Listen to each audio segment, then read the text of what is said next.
I try to do a lot of different courses. Some to just out of my own interest, but of course some to meet the prerequisites.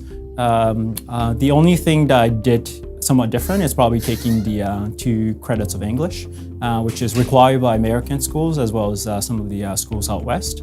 But otherwise, it was a very, pretty generic science-based courses that I took.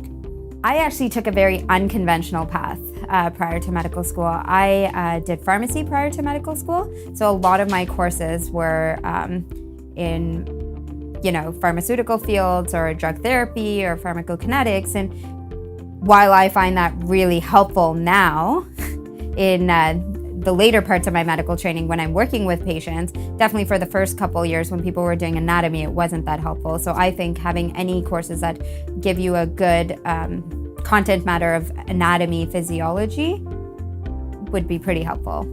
So I did my undergrad as a neuroscience specialist. So as part of that program, there were a lot of mandatory courses to take, so I didn't have too many variety of other courses to take.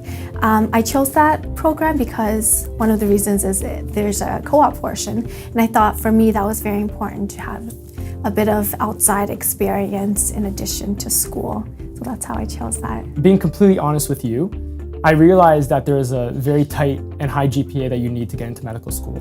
So I wanted to ensure that I chose a degree that would not be too hard to get those grades. I actually chose to go to Western to do a life science degree, which a lot of people do. And I chose all the scientific courses that I knew would prepare me for the MCAT. And then I also chose some elective courses that I was genuinely interested in, but also that I knew I could excel at.